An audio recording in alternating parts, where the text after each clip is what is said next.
오늘도 예배드리는 여러분들을 축복합니다. 하루를 시작하는 첫 시간을 하나님께 예배드리며 출발하는 우리 모두에게 우리 하나님의 은혜와 긍휼하심이 넘치기를 소망합니다. 기도하겠습니다. 하나님 아버지 감사드립니다. 오늘도 예배로 하루를 시작합니다.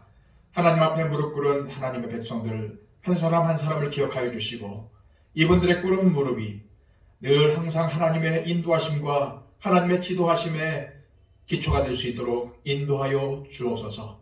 날마다 주님 앞에 순전한 마음으로 서게 하여 주시고 늘 하나님께서 인도하시는 대로 오늘도 순종하며 나아갈 수 있도록 도와주옵소서.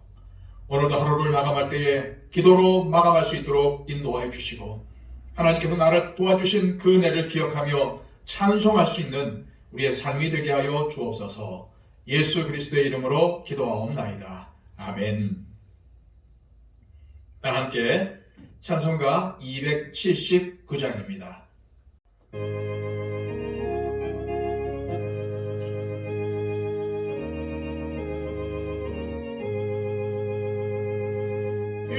인내하신 곳에 주여 내가 비오니 죄인 홀하신 때에 날 부르소서. 주여 주여 내가 비오니 죄인 홀하실 때에 날 부르소서. 자비하신 보좌 앞에 꿇어 엎드려 잘못하고 회개하니 믿음 주소서.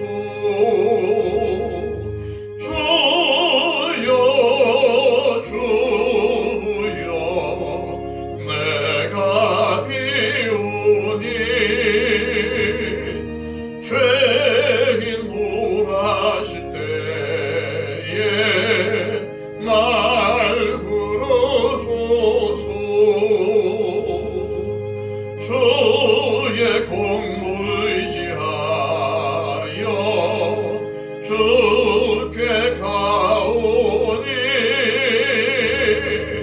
상한 마음을 고치시고 구원하소서. 주여 주여 내가 비오니 죄인 홀하실 때에 날 부르소서. 만복 끊은 우리 주여 위로하소서. 우리 주와 같으시니 어디 있을까. 주여 주여 내가 비오니 죄인 홀하실 때에 날 부르소서.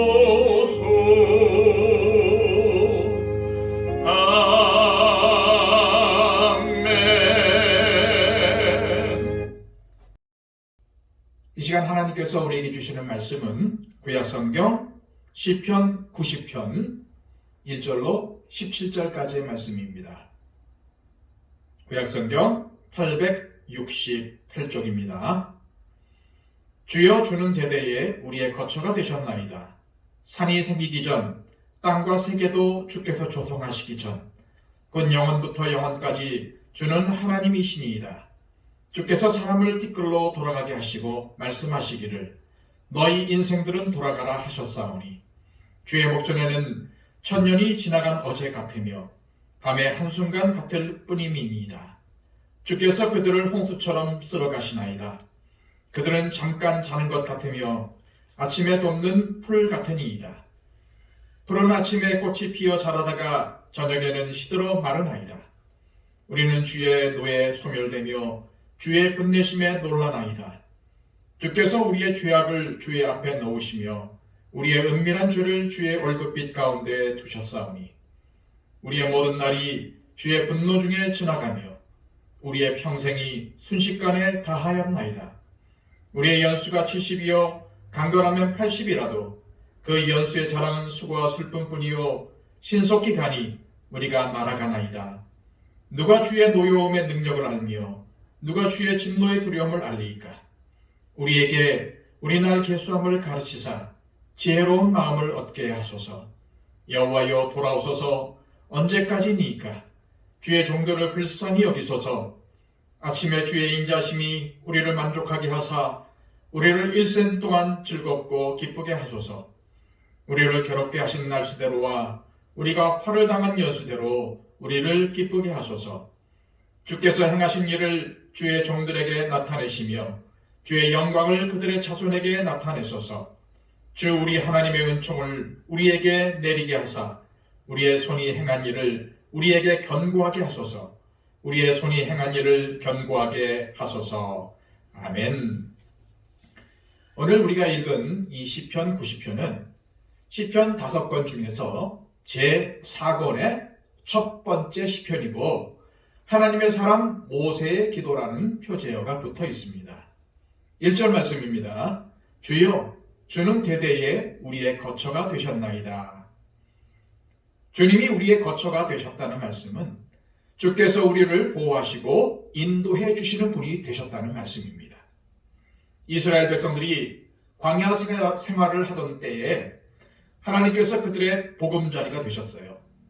하나님께서 이스라엘 백성들을 낮에는 구름 기둥으로 밤에는 불 기둥으로 인도하셨는데 하나님의 임재를 상징하는 구름 기둥과 불 기둥이 멈추는 곳에 이스라엘 백성들은 장막을 치고 머물렀던 것입니다. 이처럼 이스라엘 백성들은 하나님의 임재를 날마다 목격하고 하나님의 보호하심과 인도하심을 확실하게 경험을 했지요.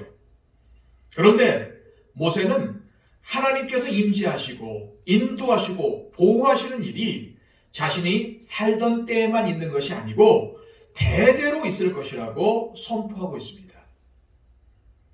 또 2절에는 영원하신 하나님을 고백하고 있지요. 하나님께서는 천지 만물을 창조하신 분이시고 사람이 생각하기에는 흔들림이나 요동함이 없는 산과 땅이 있기 전부터 영원부터 영원까지의 하나님이시라고 고백하고 있습니다. 그러다가 3절에서는 분위기가 바뀌죠. 하나님에게서 인간으로 시각이 옮겨옵니다. 여기서는 인생의 덧없음에 대해서 노래하고 있죠. 3절 말씀입니다. 주께서 사람을 티끌로 돌아가게 하시고 말씀하시기를 너희 인생들은 돌아가라 하셨사오니 하나님은 하나님의 명령을 어기고 범죄한 아담에게 말씀하시기를 너는 흙이니 흙으로 돌아갈 것이니라 이렇게 하신 말씀을 기억나게 합니다. 인생은 죽어야 할 존재일 뿐만 아니라 하나님과 비교할 때에 무한히 짧은 생명을 지닌 존재죠. 왜냐하면 천년이 주의 목전에는 지나간 어제 같으며 밤에 한순간 같기 때문이죠. 또 하나님께서는 범죄한 사람들을 노아 시대에 홍수로 심판하신 것처럼 홍수처럼 인생을 쓸어가기도 하십니다. 5절과 6절 말씀은 인생의 연약함과 짧은 것을 은유적으로 표현하기를 잠깐 자는 것 같고 아침에 꽃이 피어 자라다가 저녁에는 시들어 마르는 풀 같다 했습니다. 많은 사람들은 자신들이 죽지 않고 마냥 살 것처럼 생각을 하지만 오늘 본문 말씀처럼 우리의 인생은 하나님 앞에 잠깐 피었다가 마르는 풀 같고 또 잠깐 보이다가 없어지는 안개와 같은 것이라는 것을 명심해야 합니다. 이것을 기억하며 살아갈 때에 하나님 앞에 우리는 겸손하게 살 수 있고 또한 죄를 범하는 것을 피할 수가 있는 거죠. 자, 7절 이하에서 모세는 인생이 왜 더덥게 되었는지를 알려주고 있습니다. 그것은 우리 인간이 죄를 범해서 하나님께서 진노하셨기 때문이라는 거예요. 우리 조상 아담이 에덴 동산에서 하나님께 불순종한 이후로 모든 인간들이 죄를 범하고 죽을 수밖에 없는 존재가 되고 말았습니다.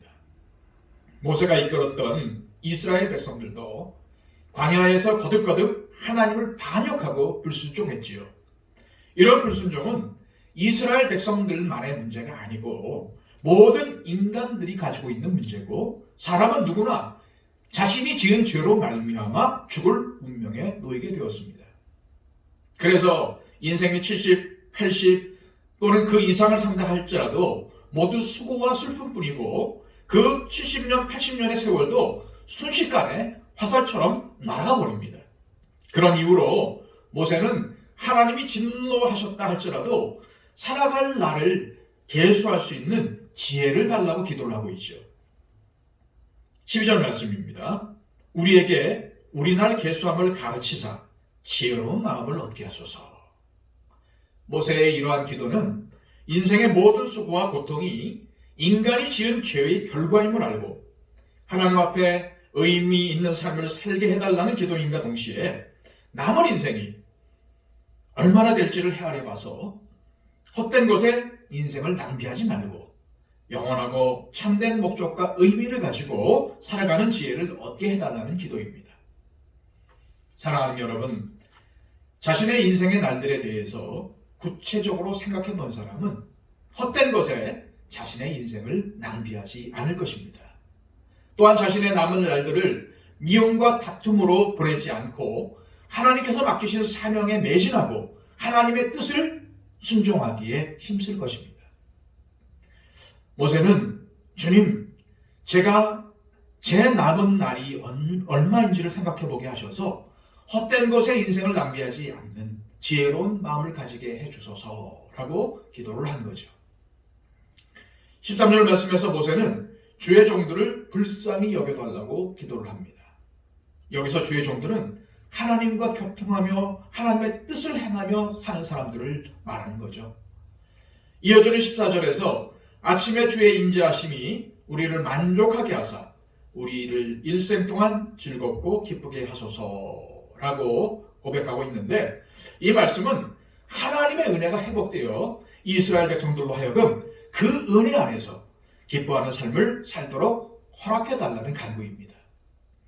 이 14절을 표준 세번역은 우리가 평생토록 기뻐하고 즐거워하도록 아침에는 주의 사랑으로 만족하게 해주십시오 라고 번역하고 있고, 공동 번역은 동틀역에 당신의 사랑으로 한껏 배불러 평생토록 기뻐하고 즐거워하게 해주십시오 라고 번역을 하고 있습니다. 자, 15절 말씀입니다.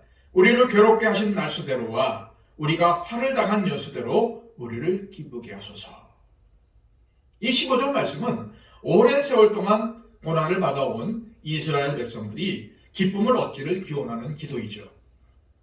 이스라엘이 지금까지 겪은 고난에 비례하는 기쁨과 즐거움을 달라는 것이 아니라, 지금까지는 고통 속에서 어려움 속에서 살았지만 이제 남은 생애만큼은 고난과 슬픔이 사라지고 기쁨과 소망으로 채워진 인생을 보내게 해달라는 기도입니다. 모세는 이제 마지막 절에서 이렇게 하나님께 간구합니다. 17절입니다. 주 우리 하나님의 은총을 우리에게 내리게 하사 우리의 손이 행한 일을 우리에게 견고하게 하소서. 우리의 손이 행한 일을 견고하게 하소서. 자, 여기서 손은요, 우리 사람들이 행하는 모든 일들을 의미합니다. 결국 하나님 앞에서 온전하게 행하여 영원토록 하나님과 함께 동행하도록 해달라는 기도로 모세는 마치고 있는 거죠. 오늘 이 말씀을 통해서 우리는 우리의 남은 날들을 한번 돌아봤으면 좋겠습니다. 우리는 예수 그리스도를 구주로 믿음으로 하나님의 말씀을 지킬 수 있는 자들이 되었고, 또한 하나님의 진노로부터 벗어난 자들이 되었습니다. 우리 주님께서는 주님을 사랑하는 자들이 주님의 말씀을 지킨다고 했죠. 우리 모두가 우리의 남은 날들을 헤아려서 하나님께서 우리 가운데 맡기신 일들을 감당할 날이 얼마 남지 않았음을 기억하는 지혜를 얻게 하시고, 또한 오늘도 주님을 사랑하는 마음으로 주님의 말씀에 순종하며 사는 저와 여러분들이 되시기를 주님의 이름으로 축복합니다. 이 시간 한번 저희들 기도할 때에 주님, 지금까지 우리가 살아온 날들을 봅니다. 그리고 또한 앞으로 우리가 살아갈 날들을 살펴봅니다. 지금까지 하나님의 은혜가 아닌 것이 없었고, 또한 앞으로의 삶도 하나님의 은혜로 살아가기를 소망합니다. 하나님, 우리의 인생이 얼마 남지 않았음을 기억하고 쓸데없는 곳에 세상적인 일에 인생을 허비하는 것이 아니라 하나님께서 우리에게 맡겨주신 그 사명에 전념하게 하여 주시고, 그 사명을 이루어 하나님 앞에 설 때에 인정받는, 칭찬받는 사람들로서 서게 하여 주옵소서. 그리하여 생명의 면류관을 다 취하는, 승리하는 하나님의 백성들 되게 해 주옵소서. 이렇게 기도했으면 좋겠습니다. 그리고 또한 우리 얼마 남지 않은 임직식을 위해 기도해 주시고요. 우리 교회를 위해서 기도하실 때 하나님께 칭찬받고 지역사회에도 선한 영향력을 끼칠 수 있는 교회가 되게 해달라고 위해서 또한 기도해 주시고요. 또 우리 교회 가운데 어려운 분들을 위해 기도해 주시고, 또한 육신의 질병을 갖고 있는 분들을 위해서도 기도해 주시기 바랍니다. 우리 다 함께 하나님 앞에 기도하겠습니다.